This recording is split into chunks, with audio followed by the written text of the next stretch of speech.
오늘 시작을 위해서 이조 조장님, 김미애 조장님 한번 기도하시고 제가 클래스를 먼저 진행할 거거든요.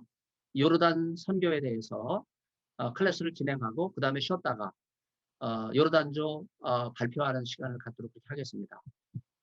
자, 그러면 오늘 대망의 요르단조 준비를 많이 하시고, 네, 어젯밤 늦게 또 모여서, 네, PPT 실현까지 하셨는데, 몇 분은 뭐 또 세미나가 있어가지고 바빠서 못 들어왔지만, 자기가 알아서 한다 그랬어요. 근데 지금 저 조장님이 굉장히 너그럽게 시간을 준 것 같은데, 5분 내서 막 10분 그래가지고 제가 깜짝 놀랐어요. 4시에는 제가 회의를 들어가야 되기 때문에 그렇게 많은 시간 드리지 못합니다. 네, 제 강의도 만만치 않아요.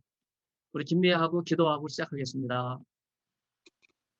네, 하나님 아버지 감사합니다. 이렇게 성지 연구 과목을 통해서 이렇게 하나님 성경에 드러난 그 성질을 온전히 배울 수 있도록 허락하신 걸 감사합니다. 이 시간 가르치는 교수님에게 함께하셔서 또 성령의 능력을 부어 주시고 또 조교님도 함께해 주셔서 늘 하나님 은혜 가운데 살아갈 수 있도록 좀 도와주시옵소서. 이 시간 참여한 우리 모든 학우들에게 하나님께서 함께해 주셔서 정말 하나님 신실하심을 늘 맛보며 살아갈 수 있도록 도와주시고 오늘 2조 요르단조 발표합니다. 하나님 은혜 가운데서 잘 발표할 수 있도록 하나님 또 우리들의 마음을 열어주시고 또 성령님께서 우리들의 마음을 터치해 주셔서 정말 온전히 요르단에 관한 새로움을 깨달을 수 있도록 정말 그 사모함이 생길 수 있도록 주님 도와주시옵소서. 감사를 드리며 예수님의 이름으로 기도드립니다. 아멘.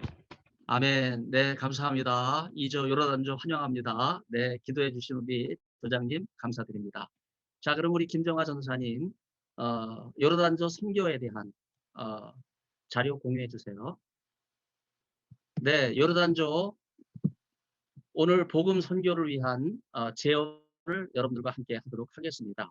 요르단, 미국과 가까운 나라고 이스라엘과 국경을 맞닿고 있으면서 요르단 인구가 매일같이 아침 저녁으로 출퇴근하는 사람들도 있어요. 이스라엘과 가장 가까운 나라가 요르단입니다. 요르단 성지 순례의 의미를 잠깐 말씀드리면 대개 이스라엘 성지를 중심으로 하지만 지난번에 우리가 살펴봤던 이집트 성지가 굉장히 중요하죠. 그러면서 상대적으로 요르단이 소홀히 되는데 사실 요르단 성지는요, 신구약 성지가 함께 있어요. 성경의 장소가 살아서 영혼의 신금을 울리면서 다가올 때 말씀을 더 깨닫고 삶을 역동적으로 바꾸는 계기가 되죠. 한마디로 말하면 영감의 땅이다. 그렇게 말할 수 있어요. 요르단에 살고 있는 요르단인, 그리고 뭐 거의 1000년 전 모습 그대로 지금도 있는 베두인족. 과연 기독교 성지 답사객을 어떻게 바라볼까? 단순히 돈벌이 수단으로 여기고 있는 현실이 안타깝긴 해요. 그러나 가장 중요한 유적지가 예수님의 세례터인데 요단강 가까운 에논 근처 베다니에 엘리야 승천터가 있는데 바로 거기에 예수님의 세례터가 있습니다. 여기 예수님의 세례터가 왼쪽에 있는 건물인데 마침 제가 갔을 때 비가 와가지고 요단강물이 들어온 건 아니고요. 빗물이 고여있는 그런 장소고 오른쪽에 모자이크가 요단강이 과거에 들어왔던 그 장소 제가 여러분이 두 개를 비교하면서 예수님 세례 받으신 그 현장이기 때문에 이렇게 성지로 잘 보존이 되어 있습니다. 중동이라고 할 때 우리는 산유국이라고 이야기하는데 한국 근로자, 한국 회사들이 돈을 벌어오는 이제 그런 장소로 많이 알고 있죠.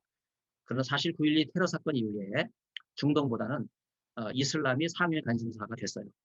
김선일 씨 피살 사건, 이슬람의 잔혹성을 주목하는 계기가 됐고 아프가니스탄에서 산물교회 23명의 성도들이 피납되는 사건이 있었고 그때 배영규 목사님이 순교하셨거든요. 장신대 동문이고 제 제자예요. 이슬람의 폭력성을 고조시켰습니다. 놀라운 거는요. 이 사건의 배후에 인터컵이 있다는 거예요. 공격적인 이슬람 선교. 너무나 안타깝죠.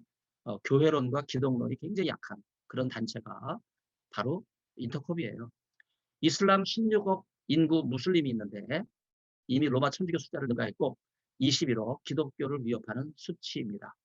전 세계 매스컴과 언론사와 유엔도 오일머니에 장악돼 있기 때문에 여러분 뉴스 보세요. 또 유엔에서 뭐 의논하는 거 보세요. 이슬람의 우호적으로 기사도 나오고 결정도 되고 이게 오늘의 현실이라고 여러분 지금부터 직시하기 시작하셔야 됩니다. 에돔 땅이 우리가 주로 이제 보게 될 요르단인데요. 이삭의 장자인 야곱의 형 에서의 후손이 살고 있는 곳입니다. 에서는 장자권을 빼앗긴 후 헤브론을 떠나서 요르단 남부 세일산으로 이주를 하죠. 모세 출애굽 당시 페트라 유적지가 있던 세일산에 거기 셀라라고 하는 곳에 수도를 두고 와디 하사, 이게 세렉강의 이름이죠. 거기서부터 아카바만에 이르는 지역을 지배합니다. 그래서 홍해는 두 개의 귀가 있죠. 이집트 쪽에 수에즈만, 요르단 쪽에 아카바만. 그래서 요르단은 아카바만까지 지역을 확대했어요. 모세가 이스라엘 자손의 출애굽을 이끌고 애굽 땅, 에돔 땅에 이르게 됐을 때 에돔 족속이 이스라엘 남부 지방으로 대량 이주해서 왕국을 세우는데 한때 북쪽 다메섹까지 지배했던 나바티안, 뭐 여러분 제가 보여드린 수도에는 이제 로마어로 라틴어로 나바테아 이렇게 되는데 제가 영어로 그냥 나바티안. 그래서 그때의 수도가 페트라예요. 백투더 퓨처라고 하는 영화 아시죠? 유명한 관광지요, 영화 촬영지로 전 세계 사람들의 마음에 심금을 울리고 있는 장소입니다. 페트라죠. 이따 오바다서 다시 말씀하기 때문에 오바다 예언대로 멸망했다는 거 잠깐 지나가고요. 아라비아에서 베이다를 거쳐 아라바 계곡을 건너 트랜스 아라비아 길, 아카바에서 다메섹, 다마스커까지 올라가는 왕의 대로와 교차하는 길목, 바로 그게 페트라예요. 국제무역의 중심지로 경제적 변형을 누렸고 대상을 이끄는 낙타들이 쉬는 오아시스예요. 아라바 계곡 동편 광산, 구리를 채광하는 기술을 호리족에서 물려받게 됨으로써 대상들에게 통관세를 징수하는 것 외에 구리를 판매해서 부를 축적하기도 했죠. 이스라엘에서 유목민으로 광야를 떠돌 때 부강한 왕국을 유지했습니다. 모세가 60만 대군을 이끌고 왕의 대로를 통과하도록 요청했을 때 이를 거부해요. 그래서 38년을 광야에 머무는 거예요. 조상 에서가 야곱에게 장자권을 빼앗겨 아브라함의 전통을 잊지 못한 것에 대한 원한 모세를 허락하지 않는 거죠. 그 출애굽해서 2년 지나고 여기서 또 38년, 40년을 방황하는 광야길, 정말 고난의 길이었죠. 여기 페트라인데 에돔의 후예들이 높은 곳에 거주하며 하늘 높은 줄 모르고 교만에 하던 것을 일깨워준 오바다 선지의 예언을 상기시켜주는 나바티안족의 원래 거주지죠. 오늘 나바티안을 맡은 페트라를 맡은 하구가 이제 자세히 설명할 겁니다. 출애굽기에서 신명기까지의 구조를 보면 시내 반도 가데스 바네아에서 이스라엘 남단이죠. 2년을 보낸 후 아라바 계곡을 건너 요르단 이제 호르산에 도착하게 돼요. 호르산에서 형 아론을 장사 지내고 에돔왕이 왕의 대로로 가는 길을 거부하게 되자 아카바 곁을 지나서 에돔 땅을 둘러 모압 앞 해돋는 편 광야, 해돋는 편 광야라고 하는 표현 나중에 또 봅니다. 진을 치고 이제 세렛 골짜기를 또 누가 맡게 되시죠. 가네스 바데아를 떠난 지 38년의 세월을 지내게 됩니다. 여기서 질문이 생겨요. 이스라엘 백성이 38년 지낸 광야는 어느 지역일까? 아라바 계곡과 네게브 사막인가?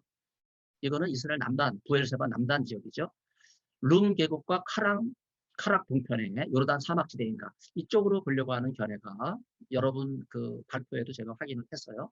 성경을 보면 모세가 이끈 이스라엘 백성은 호르산에서 홍해길을 따라 아라바로 갔다.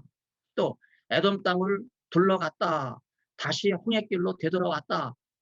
홍해길로 갔다는 기록은 없거든요.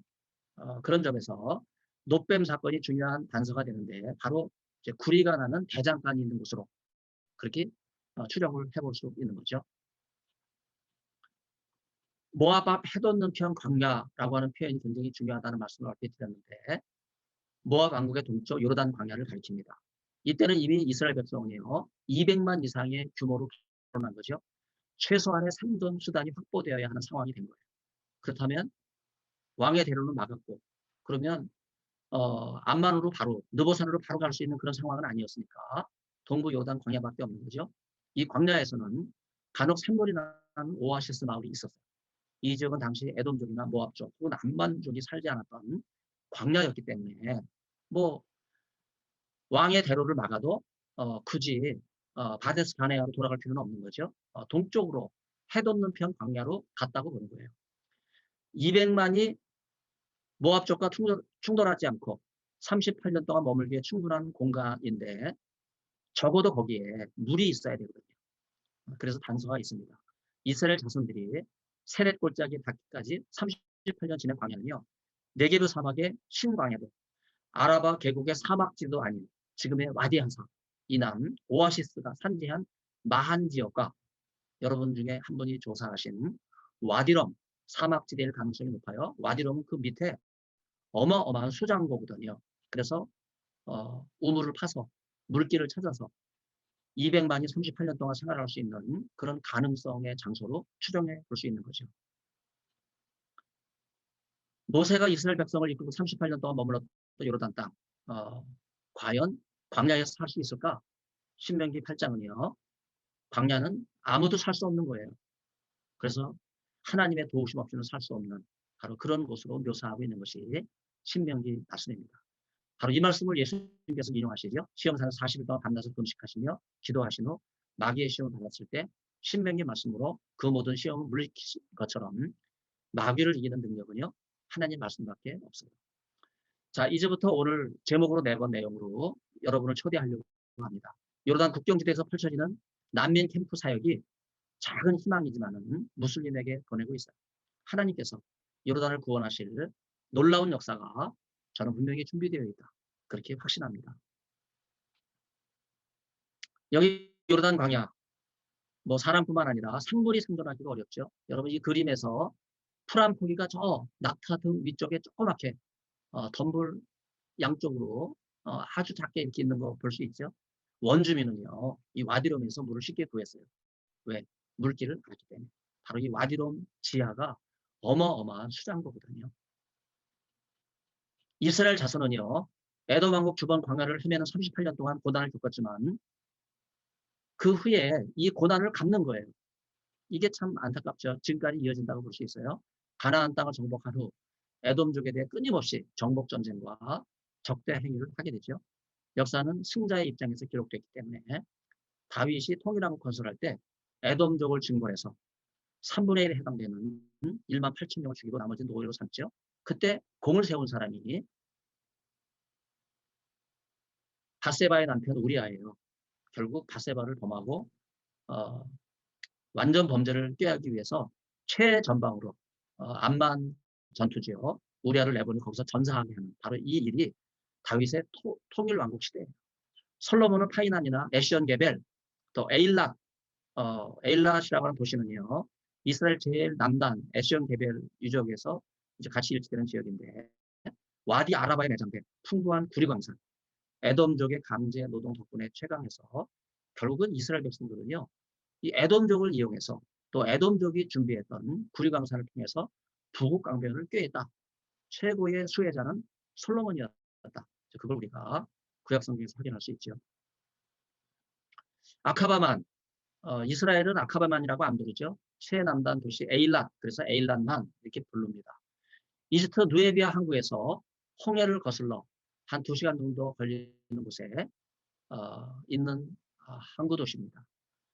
항구 남쪽으로 미디안 땅, 아라비아 사막이 뻗어 있고요. 구약의 얌숲라고 하는 단어를 이제 개역 개정판은 홍해로 번역했지만 원래 의미는 갈대바다라는 뜻이지요. 날강 삼각주 호수 중에 하나라고 볼 수 있어요. 혹은 수에즈만과 아카바만을 연결짓는 홍해 전체를 가리킬 수 있어요. 이 중에 어느 하나로만 보는 거는요.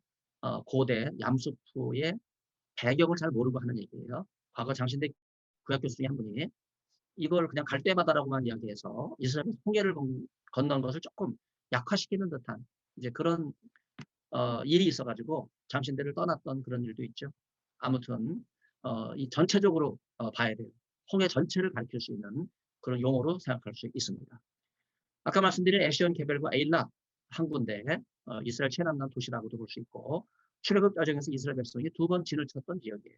솔로몬 때 아까 말씀드린 대로 구리광산으로 국제 무역항으로 발전해 나가는 아주 놀라운 곳이죠. 바로 여기서 바로 솔로몬은요, 저 아프리카까지 뻗어나가는 교두보를 마련한 거예요. 기원전 10세기 말부터 군사기지로 사용돼 왔던 장소고요. 이집트 시삭 왕에 의해서 파괴되었다가 아사 왕 때 에돔을 점령하면서 유다 땅으로 회복돼서 여호사밧이 다시 복귀하고 해상 무역도 재개했던 곳입니다. 또 6세기 홍해를 통한 해상 무역의 중심지로 전성기를 이루었죠. 헤롯 왕조가 에돔족과 깊이 관련이 있어요. 바로 에돔족 출신이 바로 헤롯이거든요. 유대인이 바벨론포로 잡혀간 이후 에돔족의 기업이었던 세일산을 떠나 유대 왕국 헤브론 남쪽으로 이동을 하게 됐는데 바로 이것이 이두메죠. 그래서 이두메는 헤브론 남쪽부터 이 세일산, 에돔 땅까지가 이두메 지역이에요. 바로 헤롯이 이두메 출신이죠. 그는 유대인이 아닌 이방인입니다. 그 열등감 속에서 로마 황제의 후원을 계속 유지하기 위해 엄청난 건축물을 만들었죠. 그래서 헤롯 1세, 헤롯 대왕은요, 건축광이에요. 그 자기의 지지 기반을 로마 아구스투 황제에게 대단히 건물을 지으면서 헌정하고 그 대가로 유대 왕의 지위를 공고히 했죠. 그러나 그의 권좌는 무너지고 출신지 이듬해는 폐허만 남게 됐습니다. 나바티안이 쌓아올린 부경화도 오바댜서의 예언처럼 페트라에 남겨진 찬란한 유적지 가서 보면요. 그냥 돌무더기만 가득하다. 이제 그렇게 볼 수밖에 없는 거죠. 요르단 왕국의 영토, 뭐 이렇게 정리를 해보면요. 에돔 땅, 모압 땅, 암몬 땅, 바로 이 땅을 지금 요르단이 다 편입을 한 거죠. 야르무강에서부터 아카바만에 이르기까지, 또 서쪽으로 요단강과 또 멀리 남방 아라바까지 이스라엘 국경과 맞대어 있는 지역입니다. 2차 대전 이후 46년에 독립국가가 되었고요. 49년에 팔레스틴과 합병하면서 하세미티 요르단 이렇게 불렸어요. 사실은요. 지금 그 예루살렘, 뭐 우리가 동예루살렘 그러는데 예루살렘도 요르단 땅이었어요. 중동 국가가 오일머니를 바탕으로 부를 축적했는데 유일하게 요르단은요. 아랍공화국 중 석유가 나지 않는 땅이에요. 그러다 보니까 이스라엘과 가까이 지낼 수밖에 없죠. 미국의 돈은 이스라엘 통해서 들어가니까. 6.1 전쟁 때 이스라엘이 동예루살렘을 차지해요. 그리고 요르단에 돌려주지 않고 지금까지 지키고 있죠. 요르단을 남북으로 관통하는 헤자즈 철도, 우리가 요르단 가면 이 철도 타지 못합니다. 왜냐하면 이게 아무 때나 오고 아무 때나 떠나요. 우리는 시간에 맞춰서 가야 되기 때문에 절대 이 철도 이용 못합니다. 또 성경에 나오는 왕의 대로, 헤자즈 철도와 거의 비슷하게 가요. 여기에 고속도로가 건설돼서 지리적, 자연적, 남북을 관통하는 경계선이다. 그렇게 볼 수 있어요. 헤자즈와 왕의 대로 서쪽 지역, 바로 이스라엘 국경 지역인데 대지구대가 있어요. 지구의 지각판이 벌어져 생긴 대협곡이라고 말할 수 있어요. 아프리카부터 쭉 올라오는 대협곡입니다. 남부지방 이스트 국경에 시내 강야와 홍해가 가로막고 있고요. 야르묵강과 같은 깊은 협곡이 있어서 우리가 가게 되면 야르묵강까지는 들어가지 못하지만 야르묵강을 조망할 수 있는 전망대에서 이렇게 볼 수 있어요. 시리아와 천연의 국경성을 이루고 있어요. 동서남북에 천연의 국경을 두고 있기 때문에 여러 나라와 격리돼 있어요. 사실은 고립돼 있다고 볼 수 있어요. 제일 못 사는 나라가 바로 요르단입니다. 중동 지역에서. 그래서 5대 문명이 교차하는 지역이기도 해요. 메소포타미아 문명, 나일강 문명, 유대 문명, 기독교 문명, 이슬람 문명. 아직까지 현대사에 이르기까지 별다른 역사적 역할을 못하고 주변 지역으로 머물러 있는 곳이 바로 요르단입니다. 요르단은 중동사에서 큰 역할을 한 적이 아직도 없는데 에뎀족, 모압족, 아모리족, 아까도 지나가면서 했던 말씀인데 현 와디, 세렛강 남쪽, 세일강 주변에 살던 호리족을 몰아내고 그 땅을 기업으로 삼아 왕국을 세운 곳이 에돔 왕국. 모압족은요, 세렛강과 와디 무즈르, 아르논강 사이의 땅을 차지했어요. 아르논강 북쪽 땅은 원래 암몬 족속이었으나 모세 출애굽 전 시기에 시리아 사막에서 일어난 아모리족이 지금의 요르단 북부까지 남하해서 길르아 땅, 여러분 엘리야 고향 기숤 가까이 누가 어느 분이 다루시죠. 야복강 남쪽 메디바 지역도 정복해서 당시 아모리족의 시온왕이 지배하고 있었는데 그 결과 암몬족의 영토는요. 모세의 대장정이 있었던 여기 오타가 있네요. 라박 암몬, 현 암몬이라고 볼 수 있어요. 암만, 네, 바로 야복강에 이르는 지역으로 위축돼서 세 족속이 요르단을 이루고 있다. 그렇게 볼 수 있습니다. 요르단에 보면 구약과 신약의 형제들 가장 대표적인 거는요. 암만의 데가블리 10개 도시 중에 한 도시도 암만이고요. 모세가 묻혀 있는 것을 알려진 느보산. 그 다음에 사해 남쪽 소돔 멸망, 또 로세 유적지, 여리고 남동쪽 와디 카라르, 그 다음에 남쪽 엘리야 승천터, 예수님의 세례터가 있는 베데니. 사해 바다를 이스라엘 쪽만 생각하는데 사실은 요르단 사해를 체험하면 값도 저렴하고 기념품도 아주 뭐 기념품이라 다른 거 아니죠. 비누나 뭐 진흙 같은 거죠. 저렴하게 구입할 수 있는데 헤롯이 세례요한을 참수하던 무카비루, 마테루스로 알려져 있어요. 나바티안의 페트라. 여러분 이 사진을 보면요. 시딘 골짜기. 성경에는 조각목으로 나와 있는데 지난번 이집트 하면서 시딘 나무 말씀드렸죠. 광야에 흔히 자라는 나무. 여기 시딘 골짜기입니다. 이 밑에서 버스를 타고 올라갈 때 저 위에 모세 기념교회가 있고 거기 청동으로 만든 구리뱀 형상의 십자가가 있죠. 바로 저게 느보산 정상. 정상이라는 말은 히브리어 비스가산. 바로 그게 정상이라는 말이죠. 새로운 체험입니다. 느보산은요, 모세가 약속의 땅을 바라보고 죽었던 800m 해발 고지고요. 메다바, 기독교인이 많이 살고 있는 곳에서 한 7km 정도 떨어져 있는, 그러나 느보산이 어딘지, 모세의 무덤이 어딘지 정확히 밝혀지지 않았죠. 여기에 서면 가나안 땅이 한눈에 내려다 보입니다. 서쪽으로 요단 계곡과 사해 여리고 아주 가까운 곳이고, 베들레헴과 그 다음에 그 남방에 있는 헤로디움, 그리고 조금 북쪽에 있는 예루살렘과 감람산까지 일직사산에서 보이고 있어요. 느보산을 아랍어로 시아가, 여러분이 가시는 이제 시아가 표지판을 볼 수 있죠. 비잔틴 시대에 요새화돼서 엘 무카얏 느보라고 부른 기록도 있지만 4세기 모세를 기억하는 교회가 세워져 있어요. 요르단을 갈 때마다 광야 40년 모세를 기억하는 일은 중요하죠. 느보산에서 모압 평지를 내려다볼 때 눈앞에 펼쳐진 가나안 땅에 들어가지 못하고 눈을 감은 모세. 신명기 34장은요. 모세가 죽을 때 눈이 흐리지 아니하였고 기력이 새하지 아니하였다. 뭐 다른 말로 바꾸면 청춘이다 이거예요. 여러분 그 마음이 어떠했을까요? 과연 그랬을까? 80에 부름받고 120에 죽었는데 과연 청춘이었을까? 암만은 요르단 수도인데 이슬람으로 말하면 하심 왕국의 수도예요. 오늘 이슬람 선교에 대한 제언을 제가 하려고 하기 때문에 하심에 대해서 잠깐 말씀드려요. 또 여러분이 이집트나 요르단을 가게 되면 이슬람에 대해서 배워야 되거든요. 왜냐하면 무슬림이 살고 있는 95% 무슬림이 살고 있는 땅을 찾아가는 거니까 자칭 예언자인 무함마드의 딸 파티마가 낳은 두 아들 중 장남 하산의 직계 후손이 하심이에요. 원래 무함마드의 직통이기 때문에 이슬람 제1성지인 헤자즈 지방, 사우디아라비아 서부, 메카나 메디나 이 지역을 헤자즈 지방이라고 하죠. 그래서 이 지역을 관할하는 샤리프, 여기서 나오게 영어의 쉐리프, 경찰, 통제권을 가진 이제 그런 사람이라는 뜻이죠. 하시만과 수장, 후세인 이븐 알리는요. 1차 대전 직전에 영국과 협조해서 근 500년에 걸친 오스만 터키가 지중해를 지배하잖아요. 이걸 끝내요. 그리고 아랍인 반란을 이제 잠재우고 그 보상으로 세 아들이 시리아, 이라크, 요르단에서 왕국을 수립합니다. 둘째 아들 압둘라가 21년에 암만에서 요르단 왕국을 창건하게 된 거죠. 암만은 산악지대에서 이주해온 원주민과 얼마 안 되는 베두민들이 생활하는 곳인데 800만 대도시로 성장했어요. 사실 흙무지예요.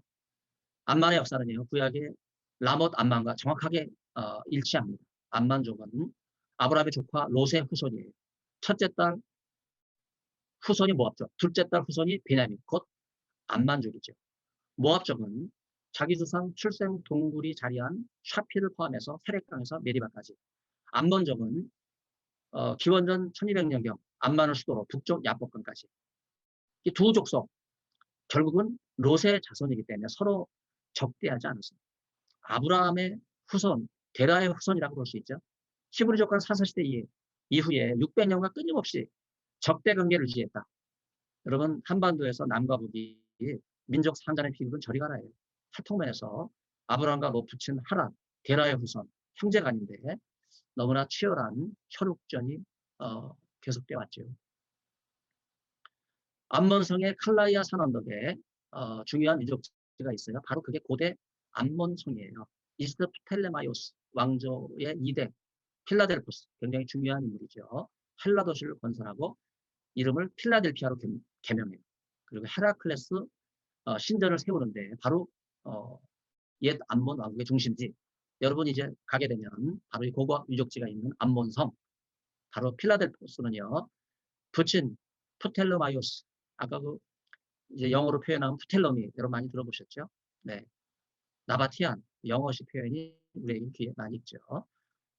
가장 뛰어난 군주로 기독교가 전 세계에 전파되는 결정적인 역할을 했던 인물이 바로 이 필라델포스예요. 그 이유는 밑에 있죠. 바로 3세기 이집트에 있는 유대인들을 이들이 히브리어를 모르니까 모세오경을 헬라어로 번역하거든요. 바로 이게 70인역이에요. 이거 70인역 히브리어 성경을 헬라어로 번역하는 주역이 바로 빌라델포스거든요. 그래서 구약성경 헬라어로 된 70인역을 이제 저 같은 신약학자는요 70인역으로 읽어요. 그래서 구약성경도 헬라어로 읽는다. 바로 빌라델포스에게 감사해야 되죠. 암마나 11km 떨어진 와디시르 계곡에는요 토비아 옛 왕국 유적이 남아있어요. 여러분 중에 토비아를 정리하신 분은 없더라고요. 페르시아 고레스가 바빌로니아 자포했던 이스라엘 포로를 귀국시키고 예루살렘 성전을 재건하게 됐을 때 이를 방해하던 암몬족이에요. 이스라엘이 이 지역에 강자로 등장할 걸 두려워한 나머지 사마리아 산발랏과 협조해서 예루살렘 성을 치는 일이 있는데 저지당하고 느헤미야가 동원령을 내려 52일 만에 성을 재건하는 바로 이런 일이 있었죠. 이스라엘의 영토였기 때문에. 암몬족 637년에 무슬림이 이 지역을 정복한 후 오랜 아랍화 과정을 거치면서 뭐 인정 청소가 된 건 아니에요. 근데 이게 막 섞이면서 또 쫓겨가고 막 이러면서 또 사막 지역이기 때문에 과연 요르단인이 암만족의 후손이냐 의문점이 많죠. 모세 예언과 같이 에돔족은 이스라엘 총회에 다시 참여했지만은 암몬족은 모압족과 함께 느부갓네살에 의해서 멸망된 후 그냥 베두인족으로 흩어졌다고 보는 거예요. 저는 역사 속에 사라졌다 그렇게 생각합니다. 바세바 아내 우리야 마태복음의 족보에는요 바세바라는 하나 안 나오고 우리야의 아내 다윗이 그렇게 지우고 싶었던 이름 우리야 마태복음 족보는요 메시아의 족보를 들이대면서 우리야라고 하는 말 다윗이 그처럼 완전 범죄를 꾀하고 자기의 그 간음을 철저하게 지우고 싶었는데 여기서 전사한 암몬성 그 이름을 우리아의 이름을 마태의 족보는 들춰내고 있어요. 다윗 시대 통일왕국 동쪽 국경 끝이다. 바로 여기 보이는 필라델포스가 세운 헤라클레스 신전이에요. 웅장한 자태로 남아있죠. 우리는 저 헤라클레스 신전을 보면서 70인역을 번역한 필라델포스를 기억하고 또 저기서 전사한 우리아를 기억해야 하겠습니다. 유세비스의 기록을 보면요. 66년 유대 반란이 일어나고 유대 전쟁이 벌어지죠. 그래서 로마군이 유대 열심당원을 이제 찾아내서 징벌하게 되죠. 예수님께서 하신 예언이 누가복음에 나오는데 예루살렘에 살던 기독교인이 피난했다고 전해진 펠라 역사를 보면요. 셀루시드 왕조 안티오쿠 3세가 시리아 팔레스타인을 정복한 후에 헬라화 정책을 펴서 이 도시를 헬라화했어요. 그래서 이 펠라가 대가벌리 10개 도시 중에 하나로 성장하죠. 사실은 헬라는요. 첫 번째 대가벌리 도시예요. 왜 기독교인이 요단강 건너 펠라로 피난했을까? 펠라는 경제적으로 정치적으로 중요한 역할을 했던 지역이고 유대교를 추종하던 이단이 에디온파나 나저린파가 거주했던 지역이고 예루살렘에서 몸을 피한 유대인이 잠시 환란의 때가 지나면 이제 뭐 잠잠해지면 예루살렘에 돌아갈 가까운 장소 펠라로 선택했는데 결국 이스라엘 회복은 아직도 이루어지지 못했죠. 그 말은 이제 예루살렘 성전에 대한 회복입니다. 60년대 이미 유대인이 살고 있었던 곳에 기독교인이 이제 따라가고 또 기독교인의 복음을 전하기 위해서 유대인을 따라갔던 바로 그런 지역, 기독교인이 피난하기 아주 적합했던 그런 지역이라고 말할 수 있겠습니다. 예루살렘의 기독교인이 예수님 예언대로 멸망의 징조가 나타나자 펠라로 이주하고 또 유대인에게 임한 하나님의 심판을 피하게 되잖아요. 아마 소돔과 고모라가 불과 유황으로 멸망한 것 이걸 기억하고 있는 유대인과 그리스도인은요. 예루살렘에 완전히 초토화되고 멸망하게 될 때 그 찬란한 예루살렘에서 사라지는 걸 보고 아, 이 화가 점처럼 쉽게 끝나지 않겠구나 이렇게 생각해서 스데반 박해 즈음에서 순교 상황에 또 유대인의 1차 반란이 일어나고 2차 반란은 135년 바 콤파 혁명이 일어나면서 유대인을 완전히 자취를 감추게 되죠. 지금도 펠라는 중요한 기독교 유적지임에도 불구하고 그냥 폐허 상태로 남아 있습니다. 예수님의 예언을 상기시키고 말세의 징조가 나타난 믿는 자들이 박해를 피해 흩어지는 일이 나타나는데 이런 극단적인 상황이 사실은요. 복음의 문을 열어놓는 거예요. 사람은 흩어지지만 하나님은 흩어진 걸 통해서 역사하시는 거죠. 지금 요르단의 복음의 문은 굳게 닫혀 있어요. 그러나 하나님의 섭리 가운데 놀라운 구원의 문이 준비되고 있습니다. 아브라함이 갈 바를 알지 못하고 하나님의 인도를 따라 고향을 떠난 것처럼 저는 여러분 중에 단 한 분이라도 주님의 음성을 듣고 요르단으로 가서 복음 전도에 헌신하면 좋을 것 같습니다. 물론 가시려면요. 선교사로 가시면 안 돼요. 중동 땅은. 요르단 대학에 유학을 가셔야 돼요. 아니면 여행사 사장으로 가든지 농사지로 농부로 가든지 아니면 뭐 주재 상사, 기업체, 삼성 이런 데에 가서 자기 생업을 가지고 바울처럼 전문인 사역을 할 수 있죠.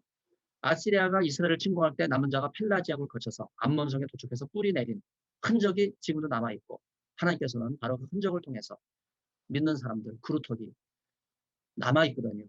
여러분의 도전을 통해서 위대한 일을 하나님께서는 다시 시작하실 것입니다.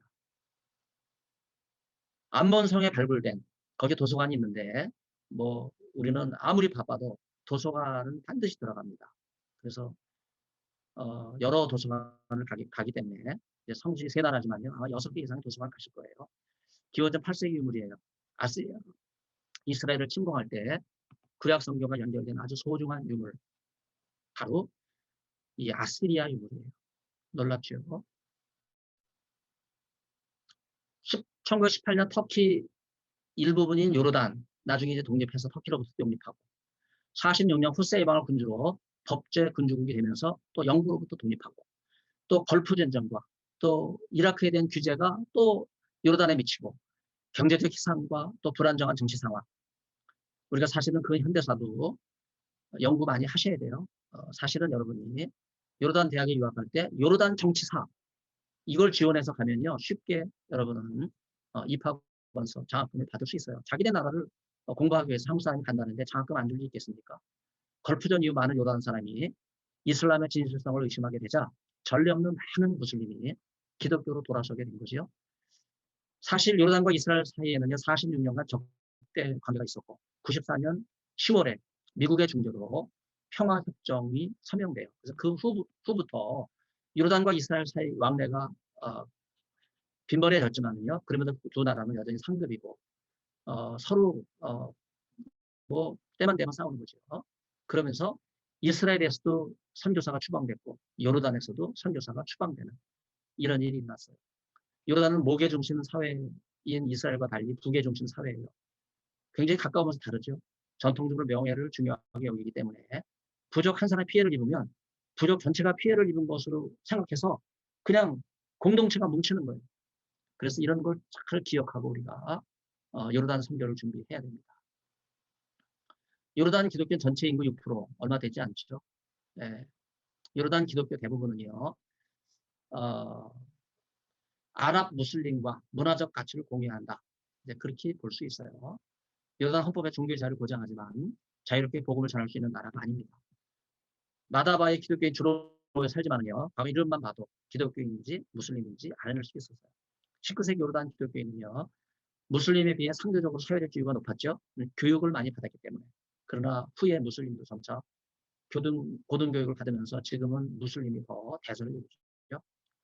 그 결과 이슬람 근본주의자가 성장하는 계기가 됐어요. 95년 기독교인은요. 민주화 운동을 통해 후세인 왕으로부터 기독교 단체 허가를 받긴 했지만은요. 뭐 아직도 기독교 세력은 약하죠. 네. 기독교 세력 절반이 동방정교의 신자예요. 예루살렘 교구에 속하고 헬라와 아랍어로 예배를 드리는 정말 낙후되어 있는 그런 지역이라고 할 수 있겠습니다. 아까 페트라가 허망하게 멀어졌다 하는 말씀 드렸는데 인생이 다 그렇죠. 죽은 모든 걸 물거치고 사라지는 것처럼 마지막까지 재물을 움켜쥐지 더 얻지 못해서 야단법석 안타까운 것이 우리 인생입니다. 돈이 있을 때 이스라엘 흉포에 굴하지 말고 꿋꿋하게 맨주먹으로 요르단에서 비민 사역과 난민 사역에 헌신한 선교사들 나도 모르는 사이에 막 움켜쥐는 거예요. 뭐 저가 제 자신도 반성하지만요. 여러분도 크게 벗어나질 않아요. 어떻게든지 움켜쥐려고 하는 게 우리의 모습입니다. 아브라함을 통해서 모습을 향한 선교 사역을 우리는 배울 수 있어야 돼요. 이스마엘을 얻은 하갈을 멸시한 사라가 약속의 자녀 이삭을 얻었을 때 이스마엘은 이삭을 희롱하죠. 서로 물고 물리는 거예요. 이로 인해 아브라함 가정에 불화가 생기고 하나님 평화롭게 살도록 아브라함에게 하갈과 이스마엘을 이제 쫓아내는 결정을 내리도록 하죠. 아브라함부터 버림받은 이스마엘을 장성해서 광야에 활 쏘는 자가 됐는데 바로 이게 우리가 생각하는 무슬림의 조상이다. 그렇게 생각해 보는 거죠. 이삭은 수천 년 중동 지역에 엄청난 민족 간의 갈등 요인으로 작용했어요. 무슬림과 유대인 사이, 정치적, 군사적, 또 무슬림과 기독교인 사이 종교적 갈등. 아브라함은요, 참 우리가 쉽게 실천할 수 없는 굉장한 모습. 롯 조카에게 보이죠? 이제 목초지는 한정돼 있고 물은 고갈되고 양들은 늘어나고 식솔들은 많아질 때 재산 때문에 싸우지 않고 좋은 땅을 조카에게 먼저 택하라. 네가 동하면 나는 서, 네가 서하면 나는 동하리라. 이렇게 양보했던 아브라함, 하나님의 약속대로 믿음으로만 의롭게 된다 하는 사실을 보여줬거든요. 우리는 여기서 이슬람 선교의 해결책을 찾을 수 있다고 생각합니다. 예수님께서 이 땅에 오셔서 인류의 죄를 위해 십자가에서 보혈을 흘려 죄값을 치르셔서 죄로 인해서 생긴 적그리심이 사라지고 모든 민족이 서로 화평을 누리게 됩니다. 십자가로 하나님과 인간 사이에 화목의 길이 열린 것처럼 우리가 이런 양보와 또 예수님의 십자가 희생 이걸 통해서 요르단 선교에 접근할 수 있지 않겠나 하는 생각을 합니다. 아들 이삭을 번제로 드리라고 했을 때 아브라함의 위대한 점이 뭐예요? 그냥 순종하잖아요. 정말 대단한 상처, 아픔을 경험한 아브라함이에요. 이때 하나님께서 이삭 대신 어린 양을 준비하셨어요. 그때 아브라함이 얼마나 기뻤겠습니까? 바로 여호와 일에 어마어마한 경험을 한 거죠. 무슬림에게 있어서 구원의 장애물처럼 그들의 영혼을 덮고 있는 수많은 수건들이 예수 그리스도의 보혈과 성령이 주시는 사랑과 진리 안에서 완전히 벗겨지게 될 때, 그때 비로소 진정한 구원과 회복의 역사가 이스라엘권에서 이루어질 거예요. 바로 이것은 저와 여러분에게 달려 있어요. 이슬람을 무력으로 응징하거나 정치적 타협과 설득으로 결코 우리는 선교를 이루지 못하거든요. 기도와 헌신적인 사랑이에요. 그래서 무슬림을 향한 전도는요. 지금 팔레스타인 난민을 중심으로 시작이 됐거든요. 지금은 국경, 요르단 북쪽, 서북쪽의 시리아 난민, 텐트 메이킹과 우정 전도가 지금은 근근히 이어지는 요르단 선교 방식입니다. 선교사에게 비자가 발급되는 것도 아니고 또 여행사나 개인 사업을 하는 경우 직업이나 지인을 잃게 될까봐 기껏 맺었던 관계, 복음 전하다가 다 끊어지고 정체가 드러나기 때문에 복음 전도의 기회를 놓치는 경우가 얼마나 많습니까? 그런 점에서 이 시리아 난민 사역, 텐트 메이킹, 이거는 요르단의 새로운 선교 패러다임으로 지금 손을 벌려서 요청하고 있는 상황이니까 우리가 정말 관심을 가져야 돼요. 교수 사역, 교회학교 사역, 베두인 사역, 구제 사역, 의료 사역, 아랍 교회를 돕는, 이미 아랍인이 그 교회를 하고 있으니까 아랍인을 돕는 사역, 팔레스타인과 시리아 난민 사역, 바로 이게 우리가 지금 하지 못하는 방향으로 선교의 방향을 요르단에서 해야 되는 그런 내용이라고 볼 수 있어요. 요르단은 선교의 전력 지역이기 때문에 만약 요르단이 중동 지역 선교의 교두보가 된다면 이 요르단이 아랍 국가에 비해서 훨씬 자유롭거든요. 무슬림과 대화할 수 있는 전초기지가 될 수 있어요. 베이스 복음의 캠프가 될 수 있습니다. 무슬림에게 개종을 강요하게 되면 선교사가 추방당하고 신학교에 입학한 개종자가 모두 퇴학되거든요. 또 명예살인이 될 수 있어요. 그래서 20년 넘게 요르단 신학교에서 교수 사역을 했던 공주 선교사 추방되고 미국에서 목사 안수가 됐고 다시 요르단으로 돌아가지를 못하니까 명성교회가 그를 이집트 선교사로 파송을 했어요. 그래서 우리가 이집트 여행 갈 때 공일주 선교사님 불러서 가이드, 전문 가이드를 맡기려고 이렇게 기도하는 중에 준비하고 있습니다. 1878년 오스만 터키 제국 하에 코카스 산맥 주위에 살던 코카스인이 여기 요르단까지 이주해서 바로 죄라시 인근, 여러분 한국 가운데 바로 이 대가블리 지역 중에 하나, 제라시를 준비하고 있는데 이 알바카 지역을 요사화해요. 여기에 이주하게 되죠. 바로 지금 여기에는요, 요르단에서 가장 큰 팔레스타인 난민촌이 형성되어 있습니다. 기독교 사회과 교회 공동체가 뿌리를 내리고 있고, 시리아 국경에서 가까운 곳이기 때문에 난민 사역으로 이어지고 있거든요. 그런 점에서 굉장히 중요한 선교 교두보예요. 여러분, 중단과 중앙아시아, 예, 바로 우리가 동남아시아 뭐 그렇게 이야기하죠. 이슬람 국가는요, 전 세계 57개국이에요. 이슬람 최대 인구는요, 인도네시아죠. 방글라데시 이런 나라들이 동남아시아 인구가요, 중동에 있는 무슬림보다 훨씬 많아요. 여러분, 이 아랍공화국, 이 57개국, 바로 이들이 우리의 복음 선교로 타겟입니다. 부담스럽기 때문에 멀리 해야 될 것이 아니라 복음의 불모지. 그러나 과거에는요, 복음이 확장되고 꽃을 피웠다. 바로 그런 소아시아 7교회, 요한계시록 2장과 3장에 나오는 바로 그 교회들이 지금의 터키잖아요. 바로 거기에 복음이 세워졌어요. 과거에 화려하게 꽃을 피웠던 지역인데 아직도 복음의 그루터기가 남아있고, 요르단도 마찬가지 6% 기독교인이 있다고 하는 것은 우리가 그들을 도우면서 그들과 함께 이들이 아랍교회를 형성하고 있으니까 이들을 통해서 복음을 전하는 그런 준비를 우리가 좀 해야 돼요. 이삭의 후손, 또 이스마엘 후손, 이스라엘과 무슬림 사이 갈등, 여러분 세계 분쟁과 갈등의 중심이다. 이렇게 흔히 말하지만요, 사실 성경적 근거가 부족합니다. 이삭의 후손과 이스라엘 후손은요, 유대교와 이슬람에 뿌리된 것이 아니에요. 이걸 혈통주의의 바탕을 둔 선교 이해라고 말할 수 있어요. 또 문명 충돌적인 이슬람 선교관이 있어요. 저들이 복을 몰라서 저렇게 폭탄을 터뜨리고 자살 공격을 하고 테러를 한다.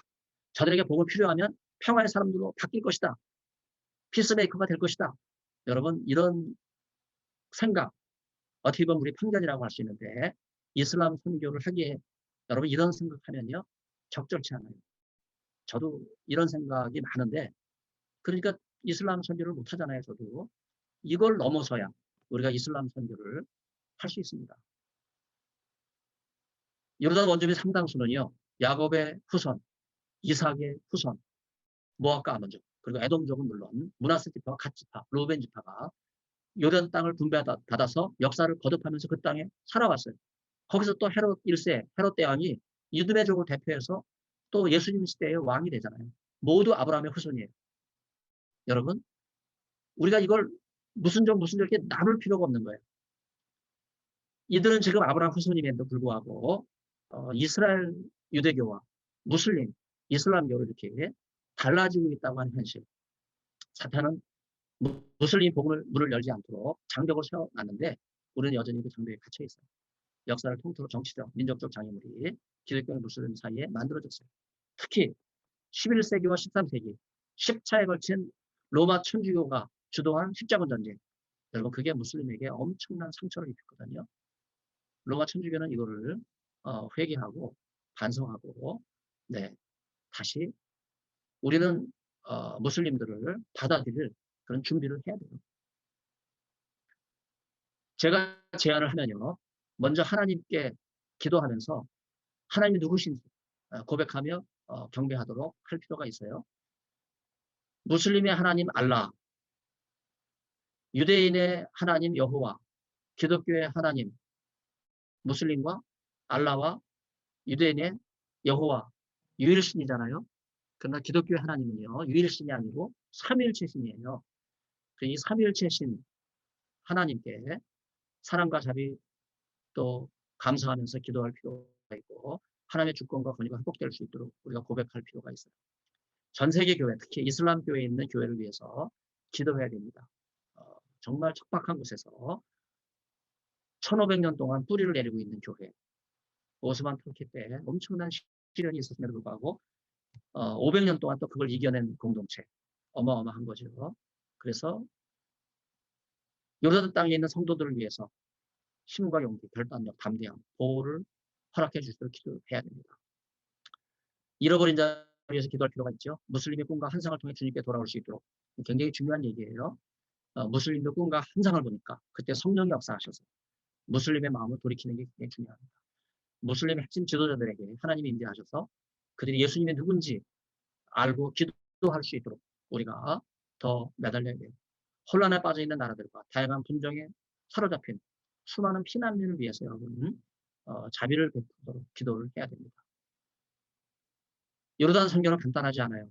아랍 공업이라는 특수한 상황에서 이슬람 문화가 무함마드 후예가 1000년 동안, 오스만 터키가 500년, 그 지난 1500년 동안 요르단 선교 정말 장애라고 볼 수 있어요. 이 장애물을 넘을 수 있는 강력한 무기는 기도밖에 없습니다. 라마단 기간 동안, 영어식 표현인데요. 아랍어로 람잔 기간 동안 이슬람 세계를 위해서 기도하고 수백만 기독교인이 여기에 동참할 수 있도록 여러분이 연대할 필요가 있어요.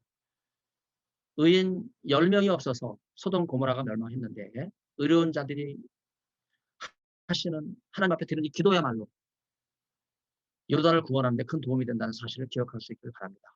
라마단 절기 마지막 날이 기도의 날이에요. 악령에 기도하는 무슬림에게 성령께서 임재하셔서 인터넷과 스마트폰으로 복음서를 읽도록 영감을 주시고 오랜 저주의 사슬을 끊고 기독교를 개정하는 놀라운 역사가 지금 일어나고 있거든요. 바로 그것이 기도의 역사예요. 기도와 성령의 능력만이 요르단에 굳게 닫힌 복음의 문을 열 수 있습니다. 긴 내용인데 다시 우리 하부들 얼굴 보겠습니다. 공유한 거 해제하고. 네. 자, 이렇게 얼굴 보여주지 않는 분들도 얼굴 다 좀 보여주세요. 네. 아직도 안 들어오신 분이 있네요. 네. 누가 안 들어왔는지는 나중에 이제 여러분 시간 타임별로 조교가 그 기록지를 보면 다 나와 있기 때문에 그때 확인하도록 그렇게 하겠습니다. 혹시 요르단 선교 재원 말씀을 드렸는데 질문 있으시면 잠깐 질문하는 시간을 갖도록 그렇게 하겠습니다. 교수님, 네, 이민석 씨 네, 저는 자기소개하시고 질문하세요. 네, 학부 신학과 19학번 이민석입니다. 아까 강의 내용 중에 이슬람인들이 복음을 모르기 때문에 그런 테러를 자행하고 심각한 일들을 저지른다 이렇게 편견을 가지면 안 된다고 말씀하셨는데 그러면 그들이 저지르는 그런 심각한 행위들에 대해서 저희는 어떻게 생각해야 하는 걸까요? 네, 뭐 저를 굉장히 곤란하게 하는 질문을 던지셨어요. 아, 아무튼 죄송합니다. 뭐 9.11 테러뿐만 아니라 이슬람교 창시자인 무함마드 28대 예언자, 자기만 최고 예언자라 그러면서 예수님을 자기 발 아래 내려놨잖아요. 뭐 내려놓은 정도가 아니라 예수님을 비하하고 기독교 핵심 교리인 십자가 부활을 모독한 그 장본인이 무함마드거든요. 근데 처음에는 힘이 딸려가지고 한 손엔 칼, 한 손엔 코란. 이게 무함마드의 전법인데 메카의 쿠라이시 부족장이 무함마드예요. 그런데 힘이 딸리니까 메디나로 쫓겨가잖아요. 근데 거기서 힘을 길러요. 그리고 메카로 다시 복귀할 때는요. 이 무함마드 군대 장관이 더 이상 쿠라이시 부족의 부족장이 아니에요. 아라비아 반도 전체를 통일한 군대 장관으로 바뀌어요. 그리고 사람은 영원하지 못하잖아요. 무함마드는 죽죠. 근데 그 후손들이 그 여세를 몰아서 이스라엘 백성은 홍해를 건너 출애굽을 했는데 무함마드의 후예는요. 역으로 홍해를 건너 이집트를 들어가서 우리가 지난번에 이집트 콥트 교회 좀 자세히 보지 못해갖고 제가 오늘 이집트 종교를 소개하려고 했었는데 요르단조가 발표하기 때문에 요르단조 발표로 바꿨어요. 이집트조를 종교에 대해서 다시 말씀드려야 조금 이해가 될 텐데 그때 무함마드 후에는요 역으로 이집트에 들어가서 이집트 곱트 기독교인 400만을 학살합니다. 어마어마한 거예요. 여러분 이런 역사가요. 무함마드 후에 1500년 오스만 터키까지 이게 지속되어 왔던 거거든요. 이제 그러다가 좀 잠잠해지면서 이 오일머니를 앞세워서 부국강병을 이뤄야 되니까 중동 이슬람 국가들이 친서방적인 외교를 펼쳤어요. 예, 오일을 팔아먹어야 산유국으로 오일을 팔아먹어야 되니까. 이제 그러다가 막강한 부를 쟁취하게 되면서 여러분 9.11 테러를 일으키잖아요. 여러분 그 굉장히 어마어마한 사건입니다. 9.11 테러는요. 9.11 테러의 배경은요. 중동 산유국이 부를 가지고 이슬람 머니가 세계의 자본주의 시장을 이제 무너뜨리고 이슬람식 채권, 뭐 수쿠크라든지 샤리아 뱅크 이런 이슬람 돈이 전 세계를 지배하는데 장애물이 되는 게 뭐냐 하면 바로 칼빈의 근거를 두고 있는 이 프로테스탄트 자본주의거든요. 이 자본주의의 상징이 뉴욕 맨하탄의 쌍주인 건물, 그게 세계무역센터예요. 그거를 비행기로 공격한 거예요. 그 세계무역센터 쌍주인 건물을 비행기 2대가 따로따로 가서 공격하면서 한순간에 그거를 무너뜨리잖아요. 그게 기독교식 이 자본을 무너뜨리고 그 위에다가 이슬람식 사리아 자본을 세우겠다고 하는 것이 이 무슬림의 정체거든요. 제가 여러분 이렇게 거침없이 이야기하는 거는요. 제가 지난 한 20년 동안 신약 배경사를 연구하면서 기독교 선교의 중동 선교의 최대 장애물이 바로 이 무슬림의 이 샤리아 수쿠크 채권 방식이고, 이게 지금 전 세계로 부상하려고 하는 그런 차원에서 기독교식 자본주의냐 이슬람식 자본주의냐, 이게 지금 종교 간 충돌, 문명의 충돌로 작용하고 있는 이런 걸 제가 오랫동안 연구해 왔기 때문에 지금 거침없이 이야기하고 있는 거예요. 그래서 어떻게 보면 이건 편견이 아니고 사실이에요. 이걸 서방이 몰랐어요. 9.11 테러 이후에 깨달은 거거든요. 그때 비로소 대비를 했는데 이미 늦은 거예요. 이런 상황에서 지금 중동 선교는요, 기독교 자본주의가 뚫고 들어가지 못할 정도로 견고합니다. 예. 여러분 돈이 있어야 선교하잖아요. 예. 돈은 생명이고 핏줄이기 때문에. 그래서 이제는 뭐 돈도 못 들어가고요, 비자도 안 주니까 요르단 선교는 꽉꽉 막혀 있어요. 그럼에도 불구하고 우리는 가급적 불필요한 갈등과 전쟁은 좀 내려놓고, 편견은 내려놓고 좀 더 근본적으로 내가 하겠다, 이런 자세가 아니라 하나님이 하시도록 성령께서 길을 열어주시고 복음 선교가 이루어지도록 하는 일에 우리가 관심을 기울이기 위해서는 기도가 우선이다 이거예요. 그리고 라마단 마지막 절기 40일 마지막 제 40일 금식하잖아요. 유대인 여러분 라마단 절기에 가면요, 유대인이 아니라 무슬림 그 금식 되게 웃겨요. 해가 떠서 지는 낮 시간 동안만 금식하는 거예요. 그래서 해가 뜨기 전에 막 요란해요. 빨리 많이 먹으라고. 예. 그리고 해가 지면 또 요란해요. 또 먹으라고. 그래서 사실 라마단 금식 40일 기간은요, 낮에는 뭐 배도 안 고파요. 해 떨어질 때 잔뜩 먹어놨기 때문에. 예. 그리고 마지막 날 기도의 날인데 그때 성령이 강하게 임재하시도록 기도밖에 없다고 하는 그런 말씀을 드린 거죠. 물론 우리는 편견과 전제에 사로잡히는 연약한 인간이기 때문에 쉽게 그 편견과 전제를 떨쳐버리기 어려워요. 그럼에도 불구하고 기도하면서 나를 내려놓고 성령께서 하시기를 구하는. 지금 이슬람 선교사들을 보면요, 본국에서 가는 돈 없어요. 성급줄 다 막아놨잖아. 본국에서 오는 돈 갖고 선교 못합니다. 그래서 어떻게 해야 돼요? 거기서 돈을 마련하는 거예요. 예. 그러다 보니까 자비랑 선교를 하는 거고, 그러다 보니까 다 뭐 농사 짓고 뭐 여행사하고 뭐 정말 가족들 희생 말로 다 할 수 없는 거죠. 그렇다고 뭐 20, 30년 선교한다 그래서 뭐 결신자가 있는 것도 아니고 교회가 뭐 번듯하게 있는 것도 아니고, 그럼에도 불구하고 우리가 요르단을 가게 되면요, 20, 30년 그 자리를 지키는 선교사들을 만나는 거예요. 예. 여러분 그런 분들이 정말 희생과 헌신을 통해서 난민 사역을 하고 텐트 사역을 하고, 네, 새로운 선교의 패러다임을 만들어가는 거예요. 여러분 요르단 발표를 통해 다시 한번 깊이 생각하면 의미 있지 않다는 생각이 듭니다. 네. 그래요. 다른 질문도 있으실 텐데 지금 제가 조장님 얼굴을 보니까 요르단전은 언제 발표하나 그러신 것 같아서 자, 5분만 쉬겠습니다. 5분만 쉬었다가 다시 모이겠어요. 네, 5분 후에 봐요.